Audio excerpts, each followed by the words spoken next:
Hello everyone, welcome to my channel. I am Paniksha Bhardwaj. तो आज के लेक्चर में हम क्लास 10th की एसएसटी के पॉलिटिकल साइंस का chapter number 2 that is federalism, ये इस चैप्टर का पार्ट 2 रहेगा। इससे पहले मैंने पार्ट 1 अपलोड कर दिया है। आप चैनल में जाके मेरी प्लेलिस्ट पे जाके चेक करिएगा, वहाँ पे आपको 10th पॉलिटिकल साइंस करके एक प्लेलिस्ट दिखेगी। वहाँ पे आप इस चैप्टर के पार्ट फर्स्ट की जो मैंने वीडियो अपलोड की है वो देख सकते हैं। तो चलिए स्टार्ट करते हैं। तो हमने पहले कल पढ़ा था फेडरलिज्म क्या होता है, उसके की फीचर्स क्या हैं, ठीक है, उसके बारे में पढ़ा था। आज हम देखेंगे कि फेडरलिज्म को प्रैक्टिसाइज्ड कैसे किया जाता है, फेडरलिज्म जो है वो कैसे काम करता है। तो यहाँ पे अगर बात करें कॉन्स्टिट्यूशनल प्रोविज़न जो है, यानी कि कॉन्स्टिट्यूशन के अंदर जो प्रोविजंस दिए गए हैं वो बहुत ज़रूरी होते हैं किसी भी फेडरलिज्म को सक्सेस करने में।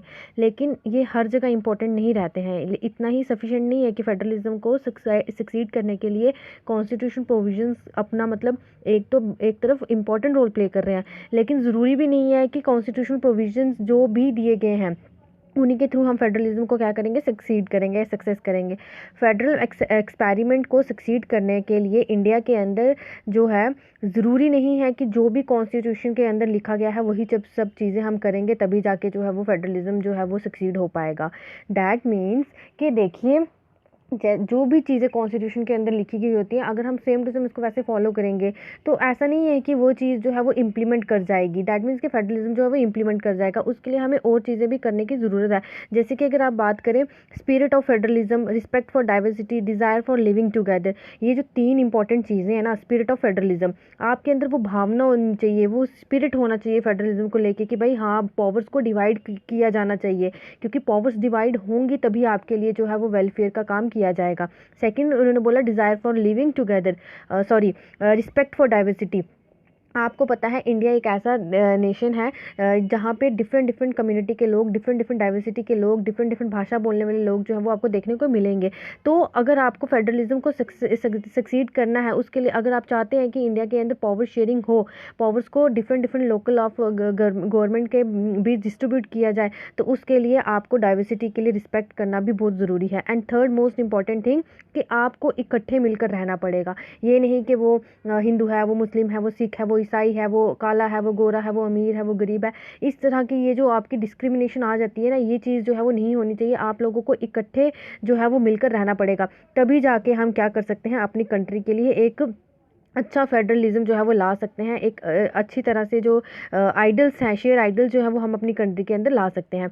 कुछ इंपॉर्टेंट पॉइंट जो है वो बताए हुए हैं वो हम देखेंगे। अभी देखिए आगे क्या बोला हुआ है कि अगर हम सबसे पहला जो इम्पोर्टेंट पॉइंट है वो यहाँ पे था लिंग्विस्टिक पॉलिसी या लिंग्विस्टिक स्टेट, ठीक है। आई थिंक यहाँ पे मिसप्रिंट हो गया है, तो कोई बात नहीं, मैं यहाँ देख देती हूँ। लिंग्विस्टिक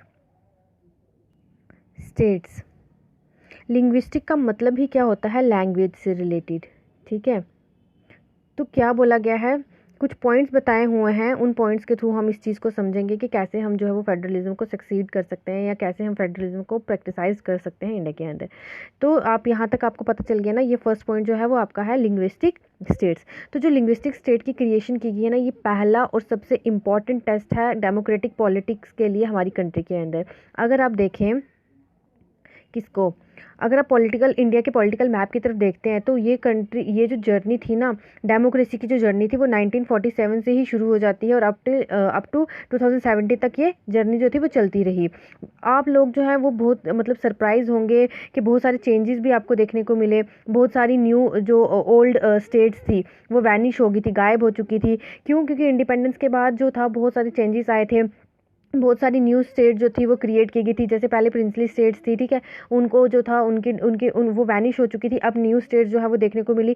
टिल अगर आप अभी की बात करें तो 28 स्टेट्स जो हैं वो आपके इंडिया के अंदर एग्जिस्ट कर रही हैं। लेकिन ये कब हुआ, 2019 में, ठीक है, जब आपका अबैरोगेशन हुआ था आर्टिकल 370 का, उसके बाद जो है वो 28 स्टेट्स हो गई थी।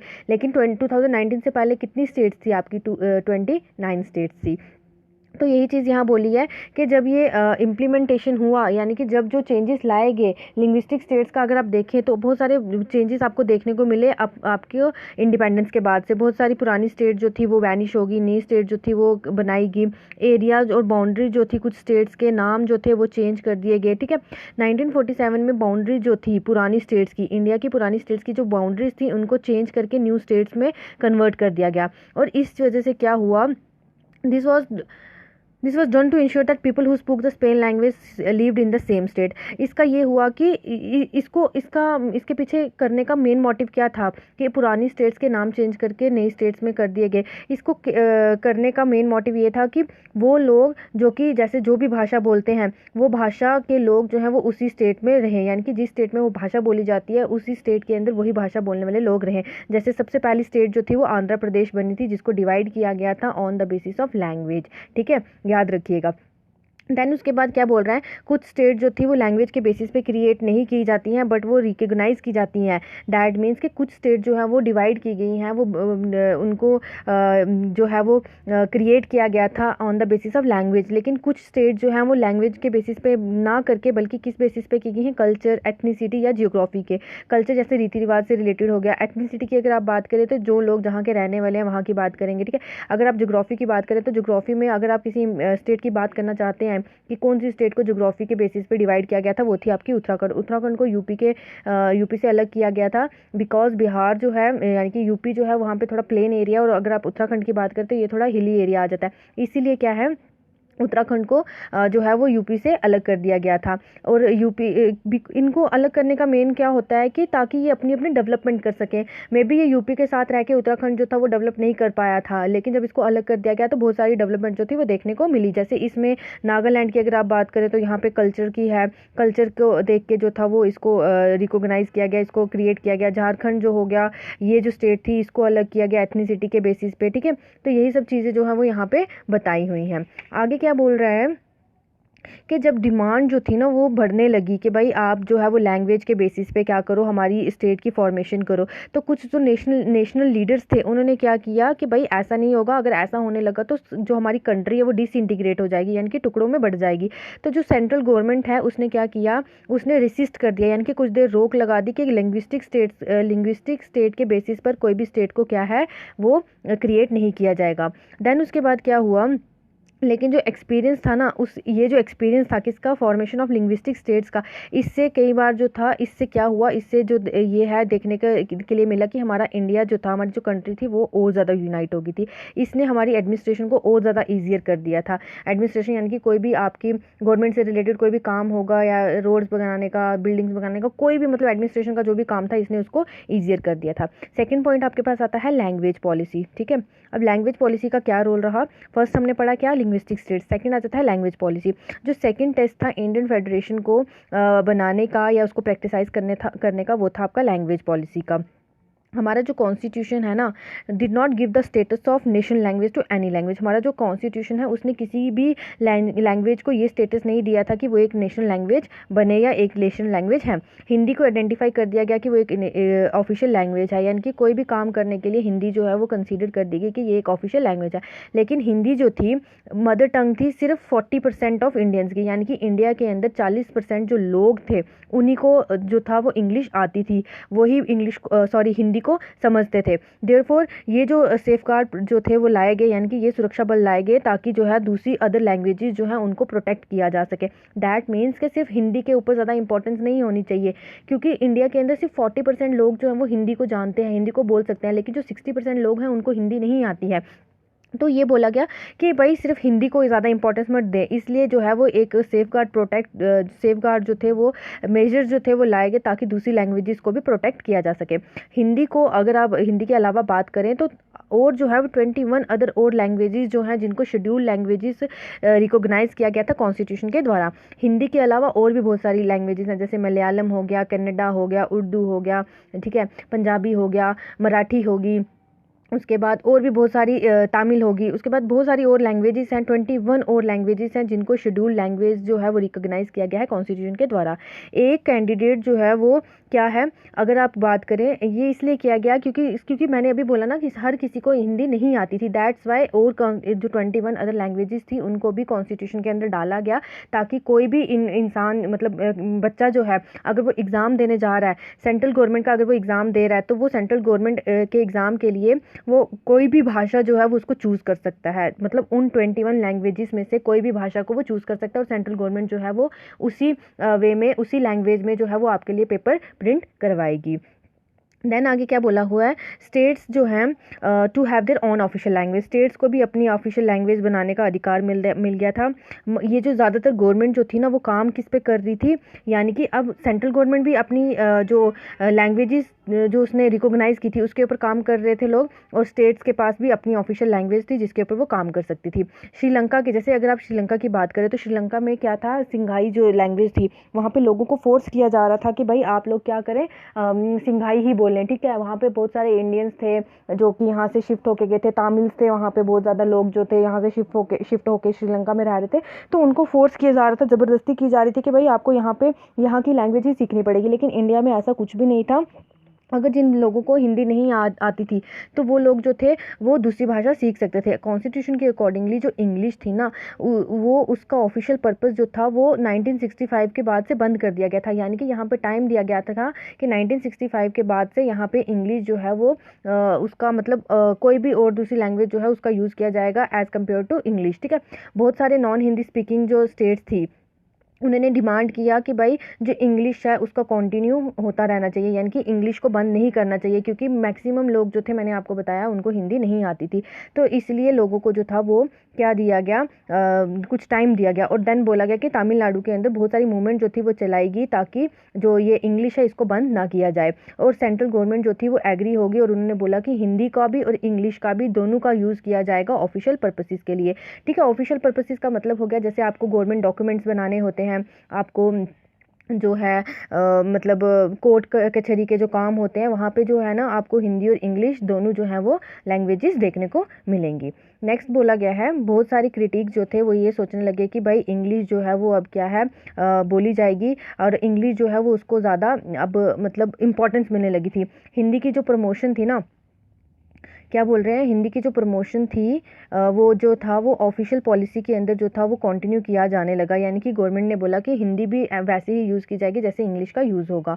तो प्रमोशन का ये मतलब नहीं था कि सेंट्रल गवर्नमेंट ये नहीं कर रही थी कि लोगों के ऊपर हिंदी को इम्पोज करे, जहाँ पे जो लैंग्वेज जो बंदा बोल सकता था वैसी ही लैंग्वेज जो थी वो मतलब उनको परमिशन थी, कि ऐसा नहीं था कि उनको हिंदी और इंग्लिश आनी ही आनी चाहिए, बट ये था कि जैसे अब ऑफिशियल वर्क्स के लिए हिंदी और इंग्लिश जो थी वो कंपलसरी कर दी गई थी, तो वो उनको उनको सीखना पड़ रहा था, ठीक है, लोगों को, लेकिन उनके ऊपर कोई भी ज़ोर ज़बरदस्ती नहीं थी कि भाई आपको जो है वो यही लैंग्वेज बोलनी पड़ेगी।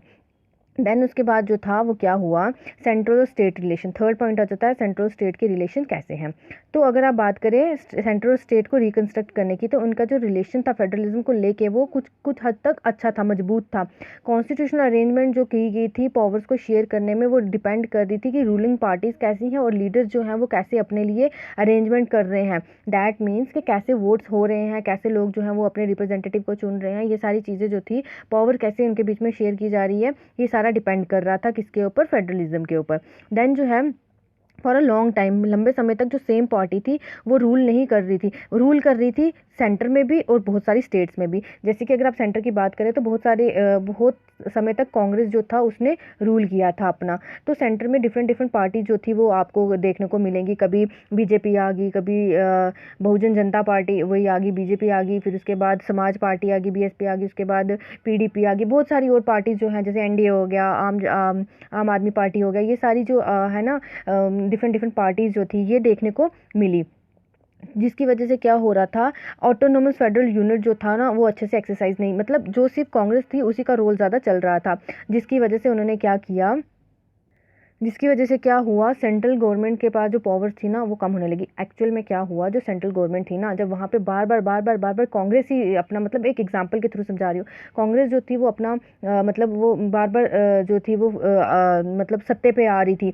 तो उस वजह से क्या हो रहा था, उसने क्या किया कि उसने देखा कि भाई स्टेट्स में क्या हो रहा है, अलग अलग पार्टीज जो है वो बन के आ रही हैं, तो वो उनकी पावर्स को क्या कर रहा था, डिसमिस कर रहा था। ठीक है, जब वो उनकी पावर्स को डिसमिस करने लगे तो इस वजह से क्या हुआ, जो स्टेट गवर्नमेंट्स थी वो मतलब अपने आप को डिप्रेस्ड, अपने आप को उनको लगने लगा कि भाई हमें जो है वो हमारा शोषण हो रहा है, हम लोगों को अब पूरी पावर्स नहीं दी जा रही जिनका हम अच्छे से यूज़ कर सकें। तो कई जगहों पे क्या हुआ, जो राइवलरी पार्टीज थी उन्होंने क्या किया, आपस में मिलना शुरू कर दिया और उन्होंने क्या किया, एक कोलेशन गवर्नमेंट को फॉर्म किया। तो ये जो हैपन हो रहा था ना, ये जो चीज़ें हो रही थी ना, इनको आफ्टर 1990 के बाद बहुत सारा बदलाव आया। दैट मीन्स कि सेंटर के अंदर जो भी गवर्नमेंट आ रही थी, जैसे हम कांग्रेस की बात करें तो बहुत टाइम तक कांग्रेस जो था उसने रूल किया सेंट्रल के अंदर। लेकिन अगर अभी की बात करो तो अभी बीजेपी है। ठीक है, लेकिन उस समय की अगर पहले की बात करें तो 1990 के पहले की बात करें तो कांग्रेस जो था उसने बहुत समय तक रूल किया था। अब कांग्रेस क्या कर रही थी, उसने क्या किया, स्टेट से पावर जो थी छीन ली थी, कुछ पावर जो थी उन्होंने छीन ली थी। ठीक है, वो जैसे क्या कर रही थी, अगर स्टेट्स अपने लिए कोई भी मतलब मीटिंग वगैरह रखती थी तो वो उसको इंटरप्ट कर देती थी। ठीक है, वो ना कॉन्स्टिट्यूशन का मिसयूज़ कर रही थी, वो स्टेट गवर्नमेंट को कभी भी डिसमिस कर सकती थी। और ये जो चीज़ थी ना, ये फेडरलिज्म के स्पिरिट को कम कर रही थी। लेकिन ये सारी चीज़ें जो थी 1990 के बाद चेंज होगी। ये जो पीरियड था, ये जो रीजनल पॉलिटिकल पार्टीज़ का पीरियड था, बहुत सारी कंट्री की स्टेट्स में देखने को मिला और इसकी वजह से एक नया एरा शुरू हुआ था और वो नया एरा था आपका कोलिशन ऑफ गवर्नमेंट। ठीक है, कोलिशन गवर्नमेंट वो गवर्नमेंट होती है जब बहुत सारी पार्टीज मिलकर एक गवर्नमेंट बनाती है ना, उसको हम गवर्नमेंट बोलते हैं। यहाँ पे मैं आपको एग्जांपल के थ्रू समझाऊंगी। जैसे सोचिए 100 सीट्स हैं, 100 सीट्स में से 51 सीट्स जो भी पार्टी लेगी वो विजेता होगी और वो क्या करेगी, कंट्री को रूल करेगी। लेकिन अब बहुत सारी पार्टीज जो है उन्होंने पार्टिसिपेट किया है, जैसे आप होगी, ठीक है, आम आदमी पार्टी होगी, बीजेपी होगी, उसके बाद एनडीए होगी, उसके बाद आपकी कांग्रेस होगी, मतलब और भी बहुत सारी पीडीपी होगी, मतलब बहुत सारी पार्टीज जो है वो आपको देखने को मिलेंगी। तो अब क्या था, 100 सीट्स थी, 100 में से 51 सीटें जो भी पार्टी लेगी वो क्या होगी, विनर होगी, यानी कि वो जो है वो अपना रिप्रेजेंटेटिव के तौर पे काम करेगी। लेकिन किसी भी पार्टी ने जो है वो 51 वोट्स नहीं लिए। अगर आप बीजेपी की बात करें, उसने समझ लीजिए 50 वोट्स ले लिए। ठीक है, आपकी बात करें तो समझिए इसने ले लिए 20। फिर उसके बाद क्या हुआ, अगर आप जो है वो पीडीपी की बात करें तो इसने ले लिए 10 सीटें। तो इस तरह से करके अलग अलग तरह की मतलब 10, 15, 20 ऐसे ऐसे करके सीटें सबने ले ली, लेकिन 51 सीट्स किसी ने भी नहीं ली। तो क्या होगा, 2 या 3 या 4 सारी आपस में मतलब डिफरेंट डिफरेंट जो पार्ट्स होंगे गवर्नमेंट के, पार्टीज जो होंगी वो क्या करेंगी, आपस में कोलेट करेंगी, यानी कि मिलेंगी और क्या करेंगी, 51 सीट्स तक वो पहुंचेंगी और फिर वो क्या बनाएंगी, अपनी सरकार बनाएंगी। ठीक है, बहुत सारी गवर्नमेंट जब आपस में मिलकर सरकार बनाती है तो उसको कोलिशन गवर्नमेंट बोला जाता है। तो 1990 के बाद बहुत सारे बदलाव देखने को मिले और एक नया एरा की शुरुआत हुई और वो न्यू एरा कौन सा था, कोलिशन गवर्नमेंट का एरा था। अब यहाँ पे कोई भी एक सिंगल पार्टी जो थी ना, वो क्या कर रही थी, रूल नहीं कर पा रही थी। यानी कि लोकसभा की अगर आप बात करें तो got a clear majority in the Lok Sabha, यानी कि लोकसभा के अंदर कोई भी सिंगल पार्टी जो थी उसको मेजॉरिटी नहीं मिल रही थी। मेजर नेशनल पार्टी जो थी वो क्या कर रही थी, अलायंसेज बना रही थी, यानी कि कोलेबरेट कर रही थी आपस में और वो रीजनल पार्टीज को फॉर्म कर रही थी एट द सेंट्रल लेवल। इसकी वजह से क्या हुआ, पावर शेयरिंग जो थी उसका एक नया कल्चर देखने को मिला और ऑटोनॉमी जो थी उसको एक रिस्पेक्ट मिली स्टेट गवर्नमेंट्स के अंदर। देन आगे क्या बोला हुआ है, ये जो ट्रेंड था ना, इसको बहुत सारे जो थी वो सपोर्ट मिली थी सुप्रीम कोर्ट से भी, और सेंट्रल गवर्नमेंट के लिए ये बहुत ज़्यादा डिफिकल्ट हो रहा था कि वो स्टेट गवर्नमेंट को डिसमिस करे आर्बिट्री मैनर में। आर्बिट्री मैनर यानी कि अपनी मनमर्जी के तहत या अपनी मनमर्जी करके वो स्टेट गवर्नमेंट को डिसमिस नहीं कर सकती थी। दस जो फेडरल पावर शेयरिंग था वो आज के समय पे बहुत ज़्यादा इफेक्टिव हो चुका था एज़ कम्पेयर टू अगर आप पिछले समय की बात करें जब कॉन्स्टिट्यूशन फोर्स में आया था। ठीक है, जब कॉन्स्टिट्यूशन बनाया गया था तब क्या था, तब इतनी ज़्यादा इफेक्टिवनेस नहीं दिखी थी, इतना ज़्यादा मतलब रोल नहीं दिखा था कॉन्स्टिट्यूशन का जितना आज के समय पे दिख रहा है। नेक्स्ट आगे आ जाता है आपका, ये जो है ये आपको एक पॉइंट दिया हुआ है, वो है आपका लिंग्विस्टिक डाइवर्सिटी ऑफ इंडिया। ठीक है, यहाँ पे थोड़ा सा मिसप्रिंट है, लिंग्विस्टिक मैं लिख देती हूँ, लिंग्विस्टिक का मतलब हो गया भाषा, लैंग्वेज, डाइवर्सिटी का मतलब हो गया भिन्नता, डिफरेंस। ठीक है, ऑफ इंडिया यहाँ पे लिख देती हूँ। यहाँ पे इतना ज़्यादा ये एग्जाम पॉइंट ऑफ व्यू से इतना इंपॉर्टेंट नहीं है, इसमें एक चीज़ इंपॉर्टेंट है वो मैं आपको बता देती हूँ कि एक सेंसिस हुआ था इंडिया के अंदर 2011 में। इस सेंसिस के अकॉर्डिंगली 1300 डिफरेंट लैंग्वेजेस जो है वो लोगों के द्वारा एज अ मदर टंग बोली जाती हैं। मातृभाषा जो है वो 1300 है, मतलब लगभग 10,000 से ज़्यादा भाषाएं जो है वो हमारे इंडिया के अंदर बोली जाती हैं। ये डिफरेंट डिफरेंट भाषाएं यहाँ दी हुई हैं, तो ये इतना ज़्यादा जिसमें से 22 लैंग्वेजेस जो हैं वो ऑफिशियल हैं, 121 मेजर लैंग्वेजेस हैं, 10,000 से ज़्यादा लैंग्वेजेस जो है वो यहाँ बोली जाती है। और यहाँ पे ये एक जो है वो आपको दिया हुआ है, क्या बोलते हैं इसको, एक शेड्यूल लैंग्वेज बताई हुई है कि कितने मतलब लैंग्वेजेस दी हुई हैं आपको, लैंग्वेजेस के थ्रू बताया हुआ है कि कितने लोग वो वाली लैंग्वेज बोलते हैं। ठीक है, ये आप लोग देख लीजिएगा। ये एग्जाम पॉइंट ऑफ व्यू से इतना ज़्यादा इंपॉर्टेंट तो नहीं है, बट अगर आपको देखना होगा, पढ़ना होगा, तो यहाँ पे आप एक इसको ओवरव्यू दे सकते हैं। देन आगे ये भी थोड़ा वैसे उसी में आ जाता है। तो नेक्स्ट आपका आ जाता है डिसेंट्रलाइजेशन इन इंडिया। पहले तो आपको सेंट्रलाइजेशन का मतलब पता होना चाहिए, देन आपको डिसेंट्रलाइजेशन का मतलब पता होना चाहिए। सेंट्रलाइजेशन का मतलब होता है, सेंटर का मतलब हो गया केंद्र, सेंटर में, यानी कि आपकी केंद्र सरकार। ठीक है, ये आ गया केंद्रीय। तो डिसेंट्रलाइजेशन का मतलब होता है जब क्या है, स्टेट गवर्नमेंट और सेंट्रल गवर्नमेंट मिलकर अपने में से कुछ पावर जो है वो लोकल गवर्नमेंट को दे देंगी, उसको हम डिसेंट्रलाइजेशन बोलेंगे। ठीक है, जैसे कि हमने अभी पीछे पढ़ा कि 2 या 2 से ज़्यादा टायर जो है वो हमारी गवर्नमेंट को देखने को मिलते हैं, उसको हम फेडरल गवर्नमेंट बोलते हैं। जहाँ पे 2 या 2 से ज़्यादा टेयर जो है गवर्नमेंट को देखने को मिलते हैं। हमने जो है इन 2 टीयर्स के बारे में भी पढ़ा, हमने अपनी कंट्री के अंदर भी देखा कि ये 2 टीयर जो है ये बहुत ज़्यादा अपना मतलब रोल जो है वो प्ले कर रहे हैं। लेकिन एक बहुत बड़ी कंट्री होने के नाते, जैसे कि अगर आप बात करें, इंडिया बहुत बड़ी कंट्री है। ठीक है, यहाँ पे 2 टियर से जो है वो हम अपनी मतलब इंडिया को रन नहीं कर सकते, यानी कि 2 लेवल ऑफ गवर्नमेंट जो है वो अच्छी तरह से पूरे काम नहीं कर सकती है, क्योंकि इंडिया बहुत बड़ी कंट्री है। ठीक है, states in India are as large as independent countries of Europe. जो इंडिया के अंदर जो स्टेट्स हैं वो जो यूरोप की कंट्रीज़ हैं उससे भी बड़ी बड़ी हैं। अगर आप पॉपुलेशन की बात करें, पॉपुलेशन की तरफ से सोचें, तो उत्तर प्रदेश जो है वो बहुत बड़ा है रशिया से भी। Uttar Pradesh is bigger than Russia. Russia, अगर आप रशिया की पॉपुलेशन और अगर आप उत्तर प्रदेश की पॉपुलेशन को कंपेयर करें, तो उत्तर प्रदेश की पॉपुलेशन जो है वो ज़्यादा आपको देखने को मिलेगी। महाराष्ट्र जो है वो जर्मनी से बड़ा है। तो यही जो बहुत सारी स्टेट्स है ना, ये इंटरली क्या कर रही है, डाइवर्स कर रही हैं, यानी कि डिफ्रेंशिएट कर रही हैं। इसीलिए बहुत ज़्यादा ज़रूरत है कि स्टेट्स के अंदर जो है वो पावर को शेयर किया जाए। फेडरल पावर शेयरिंग जो इंडिया के अंदर है वो एक अनदर टायर है किसका, गवर्नमेंट का।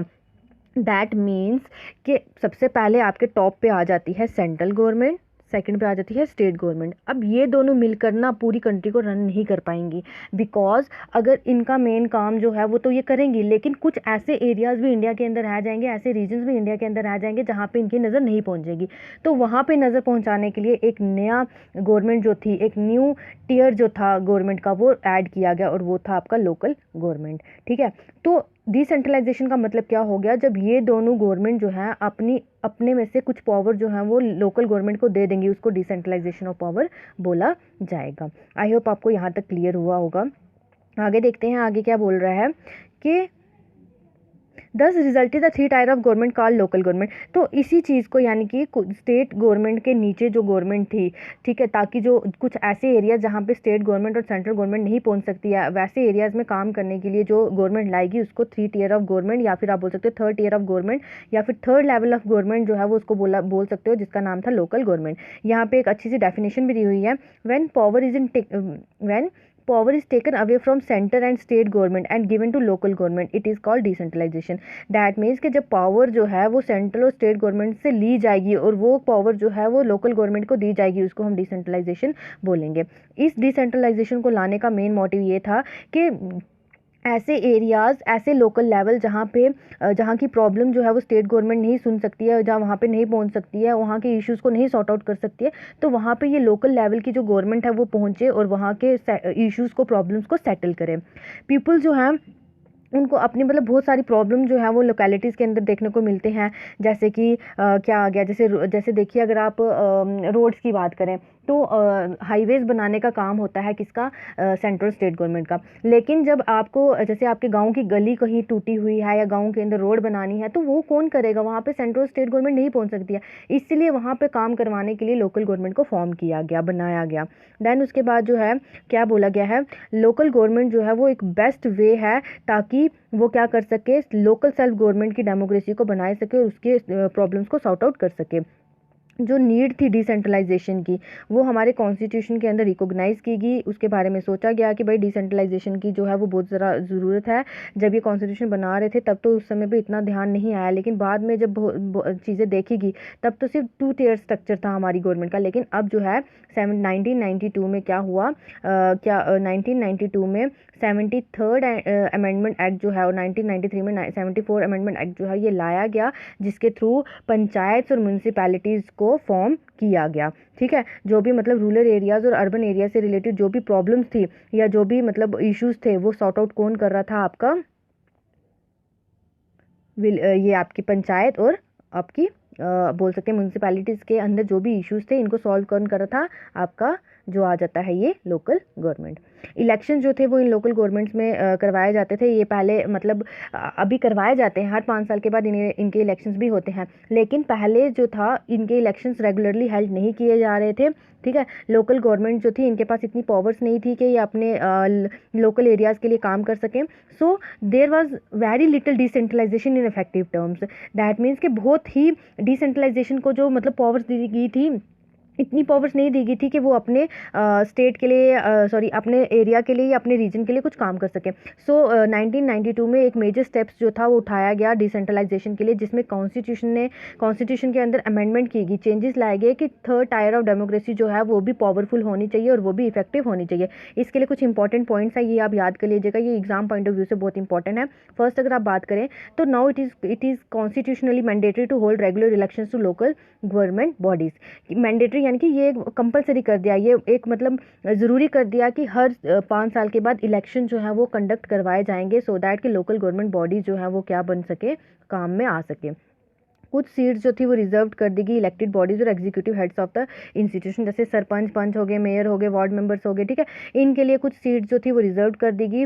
और जो है मतलब डिफरेंट कास्ट के लिए, जैसे शेड्यूल कास्ट हो गए, शेड्यूल ट्राइब्स होगी, अदर बैकवर्ड क्लासेज होगी, इनके लिए सीट्स रिजर्व कर दी गई ताकि वो भी इन सरपंच, पंच, मेयर और वार्ड मेंबर्स के इलेक्शंस में वो अपना मतलब खड़े हो सके। ठीक है, थर्ड पॉइंट आ जाता है at least 1/3 of the all position are reserve for women. That means कि 33% जो सीट्स थी वो रिजर्व कर दी गई थी वुमेन्स के लिए। अब वुमेन्स जो है वो भी पार्टिसिपेट कर सकती थी इलेक्शंस में। नेक्स्ट आ जाता है An independent institution called the State Election Commission has been created in each state to conduct panchayat and municipal elections. यानी कि एक इंस्टीट्यूशन जो था इसको बनाया गया, इसको क्रिएट किया गया, उस कमीशन इंस्टीट्यूशन का नाम था स्टेट इलेक्शन कमीशन। इसको बनाने का मेन मोटिव ये था कि हर पंचायत और हर म्यूनसिपल एरिया में या हर विलेज या हर अर्बन एरिया में जो है वो इलेक्शन जो है वो टाइम टू टाइम करवाए जा सके। नेक्स्ट पॉइंट आ जाता है the state governments are required to share some powers and revenue with the local government bodies. अब क्या था, सेंटर जो है वो स्टेट को शेयर दे रही है, अब स्टेट जो था वो लोकल गवर्नमेंट को क्या करेगी, शेयर देगी। तो यही बोला गया था कि स्टेट गवर्नमेंट जो है वो क्या करेंगी, अपनी कुछ पावर्स लोकल गवर्नमेंट को देंगी और अपना रेवेन्यू जो है वो लोकल गवर्नमेंट बॉडीज़ के साथ शेयर करेंगी, सो दैट कि वो भी अपने लिए क्या कर सके, इफेक्टिव काम कर सके। दैन उसके बाद क्या बोला है, रूरल लोकल गवर्नमेंट जो है जिसको मतलब पंचायती राज के नाम से जाना जाता है पॉपुलरली। ठीक है, यहाँ पे बोला है रूरल लोकल गवर्नमेंट जो है उसको पंचायती राज के नाम से जाना जाता है। हर एक विलेज के अंदर बहुत सारे मतलब एक विलेज हो गया या बहुत सारे ग्रुप हो गया विलेजेस का, उसको वो मिलकर क्या बनाते हैं, ग्राम पंचायत को बनाते हैं। नेक्स्ट आगे क्या आ जाता है, देखिए this is a council consisting of several ward members. यानी कि ये एक ऐसी काउंसिल होती है जिसमें बहुत सारे वार्ड मेंबर जो है वो मिलकर क्या करते हैं, पंच को बनाते हैं, या आप बोल सकते हैं उन वार्ड मेंबर्स को पंच बोला जाता है। और उस पंच का प्रेसिडेंट जो होता है वो कौन होता है, सरपंच। आप प्रेसिडेंट भी बोल सकते हैं और सरपंच भी बोल सकते हैं। नेक्स्ट आगे देखिए क्या है, there are directly elected by all the adult population living in that ward. That means कि इनको कौन इलेक्ट करता है, इनको अडल्ट पॉपुलेशन इलेक्ट करती है। अडल्ट पॉपुलेशन को इलेक्ट करने का मतलब कि जो 18 से अबव की पॉपुलेशन होगी, 18 से अबव के जो लोग होंगे, सिटीजन्स होंगे, वो क्या करेंगे, इनको इलेक्ट करेंगे। देन क्या करेंगे, उस वार्ड के या उस विलेज के मेंबर जो होंगे वो इनको इलेक्ट करेंगे। ये जो है डिसीजन मेकिंग बॉडी है इंटायर विलेज के लिए, यानी कि विलेज के लिए कोई भी डिसीजन लेना होगा तो वो कौन लेगा, आपकी ग्राम सभा लेगी। पंचायत जो है वो काम करती है ग्राम सभा के सुपरविजन में। ठीक है, अब क्या बोला है कि जितने भी वोटर्स हैं विलेज के, यानी कि जो 18+ के वोटर्स हैं, जो भी वोट दे रहे हैं ग्राम सभा को बनाने के लिए, पंचायत को बनाने के लिए, वो सारे उसके मेंबर्स हैं। इसकी मीटिंग जो है ये बहुत ज़रूरी है, मैंडेटरी है कि साल में 2 या 3 से बार, ठीक है, ये क्या मिले, आपस में मिले और ये एनुअल बजट जो है ग्राम पंचायत का उसको क्या करें, अप्रूव करें, यानी कि कितना पैसा मिलेगा, कहाँ लगाया जाएगा। जैसे बल्ब टूट गया उसको रिपेयर करना है, सड़कें टूट गई उसको बनानी है, ठीक है, पानी नहीं है, पानी नहीं आ रहा है उसको देखना है। तो ये सारी जो है भी मीटिंग एक हेल्ड की जाएगी साल के अंदर, 2 या 3 मीटिंग जो है वो की जाएंगी, जिसमें एनुअल बजट को अप्रूवल मिलेगा ग्राम पंचायत के थ्रू। और जो वहाँ के ग्राम पंचायत के मेंबर्स हैं वो देखेंगे, रिव्यू करेंगे कि भाई ये लोग जो है वो अच्छे से काम कर रहे हैं या नहीं कर रहे हैं। नेक्स्ट आ जाता है कि जो लोकल गवर्नमेंट का स्ट्रक्चर रहेगा ना, वो goes right up to the district level. That means कि आपके अगर आप पंचायत राज में भी 3 तरह की गवर्नमेंट आपको देखने को मिल जाएगी। जैसे कि मैं एक पैरामिड बनाती हूँ, इस पैरामिड के थ्रू मैं आपको समझाऊंगी, ठीक है। जो बेस लेवल पे रहेगी ना, ये आपकी रहेगी पंचायत, ठीक है, ऐसे आ जाता है। ये आपकी रहेगी पंचायत या ग्राम पंचायत बोल सकते हो। फिर आ जाती है आपकी ब्लॉक या डिस्ट्रिक्ट लेवल, ठीक है। फिर आपकी आ जाती है जिला परिषद। ये अभी मैं आपको एक्सप्लेन करूंगी। तो ग्राम पंचायत के बाद जो आपके पास दूसरी गवर्नमेंट का, लोकल गवर्नमेंट का स्ट्रक्चर आता है, वो आता है आपका डिस्ट्रिक्ट लेवल का। तो a few gram panchayat are group together to form what is usually called a panchayat samiti और ब्लॉक और मंडल। यानी कि कुछ जो ग्राम पंचायत का ग्रुप है वो आपस में मिलेगा और उसको क्या बनाएगा, पंचायत समिति बनाएगा, या फिर आप बोल सकते हो उसको ब्लॉक बोल सकते हो या फिर मंडल बोल सकते हो। जो मेंबर्स हैं इस रिप्रेजेंटेटिव बॉडी के, उनको कौन इलेक्ट करता है, उनको इलेक्ट करते हैं पंचायत मेंबर्स उस एरिया के। जहाँ पे वो ब्लॉक समिति या ब्लॉक या मंडल बनाया जाएगा, उस एरिया के जितने भी मेंबर्स होंगे वो इस रिप्रेजेंटेटिव बॉडी को इलेक्ट करेंगे। जितने भी पंचायत समितिज हैं या मंडल्स हैं डिस्ट्रिक्ट्स के अंदर, वो इकट्ठे होकर क्या करेंगी, देखिए यहाँ पे मैं अभी बताती हूँ, यहाँ लिखा हुआ है ना, all the panchayat samitis are mandals in a district together. जितने भी मेंबर्स हैं किसके, जितनी भी पंचायत समितिज हैं, मंडल्स हैं डिस्ट्रिक्ट के, वो इकट्ठे होकर क्या करेंगी, कॉन्स्टिट्यूट करेंगी जिला परिषद को। यानी कि मैंने आपको अभी बताया, सबसे बेस लेवल पे आ जाएगी आपकी ग्राम पंचायत, देन आपका आ जाएगा मंडल या ब्लॉक लेवल, फिर आपका आ जाएगा जिला परिषद, ठीक है। वो सारी जितनी भी पंचायत समिति या डिस्ट्रिक्ट लेवल के मेंबर्स होंगे वो मिलकर क्या बनाएंगे, जिला परिषद को बनाएंगे। ज़्यादातर मेंबर जो है जिला परिषद के वो इलेक्ट होते हैं, ठीक है। फिर ये जो मेंबर्स हैं लोकसभा के, जिनको आप MLAs बोलते हो, मेंबर ऑफ लेजिस्लेटिव असेंबली, ठीक है, उस डिस्ट्रिक्ट के, जिस डिस्ट्रिक्ट में जिला परिषद बनाई गई है, उस डिस्ट्रिक्ट के जो MLAs हैं और जो दूसरे ऑफिशियल्स हैं, वो क्या करेंगे, डिस्ट्रिक्ट लेवल बॉडीज़ को क्या करेंगे, गवर्न करेंगे और उसके मेंबर्स को भी देखेंगे। जिला परिषद का जो चेयरपर्सन होता है वो जिला परिषद का हेड होता है। सिमिलरली जिस तरह से लोकल गवर्नमेंट बॉडीज एग्जिस्ट कर रही हैं, उसी तरह से अर्बन एरियाज में भी लोकल गवर्नमेंट बॉडीज देखने को मिलेंगी, जिनको आप म्यूनसिपैलिटीज़ बोलते हो। म्यूनसिपैलिटीज़ जो है वो टाउन्स में सेट की जाती हैं और बड़ी बड़ी सिटीज़ के अंदर, जैसे आप मेट्रोपॉलिटन सिटीज़ की बात करें, चंडीगढ़ हो गया, दिल्ली हो गया, यहाँ पे म्यूनसिपल कॉरपोरेशंस देखने को मिलती हैं। दोनों म्यूनसिपैलिटीज़ और म्यूनसिपल कॉरपोरेशन जो है, इनको क्या है, कौन कंट्रोल करता है, इलेक्टेड बॉडीज़।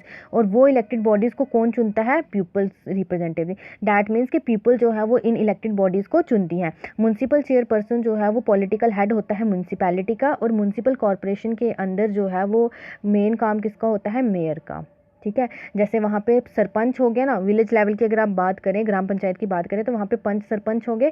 तो अगर आप म्यूनसिपल कॉर्पोरेशन की बात करें, तो यहाँ पे जो ऑफिसर होता है, जो हेड होता है, वो कौन होता है, मेयर होता है, ठीक है। यहाँ तक आई होप आपको क्लियर हुआ होगा।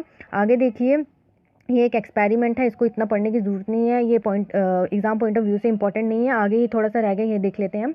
तो ये जो नया सिस्टम था ना लोकल गवर्नमेंट का, ये एक लार्जेस्ट एक्सपेरिमेंट रहा डेमोक्रेसी के अंदर, जो कि वर्ल्ड के हर एक एरिया में कंडक्ट करवाया गया। 36 लाख इलेक्टेड रिप्रेजेंटेटिव जो है वो पंचायत और म्यूनसिपैलिटीज़ के अंदर देखने को मिले हैं पूरी कंट्री के अंदर।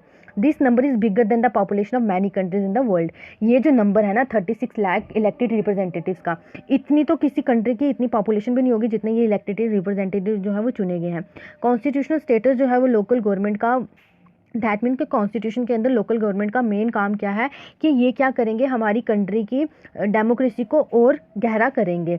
And it has also increase women's representation. यानी कि ये कंक्लूजन पार्ट बताया हुआ है। सबसे पहले तो यहाँ पे ये बोला हुआ है कि ये क्या कर रहा है, 3 मेन पॉइंट्स इसमें बताए हुए हैं। सबसे पहला पॉइंट तो इसमें ये आ गया कि ये क्या कर रहा है, हमारी यहाँ की वुमेन्स को रिप्रेजेंटेशन के लिए, यानी कि इलेक्शंस में खड़े होने के लिए अधिकार दे रहा है। इसने वुमेन्स की रिप्रेजेंटेशन को इंक्रीज इंक्रीज़ कर दिया है, ठीक है।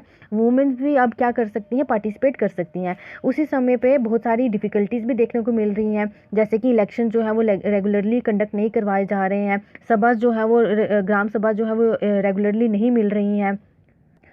बहुत सारी स्टेट गवर्नमेंट जो है ना वो अपनी पावर्स को क्या कर रही है, ट्रांसफ़र नहीं कर पा रही है, ठीक है। कुछ इसके मेरिट्स भी हैं और कुछ डीमेरिट्स भी हैं, वही मैं अभी आपको कुछ मतलब 1 मिनट के अंदर पूरा रिकैप करवा दूंगी।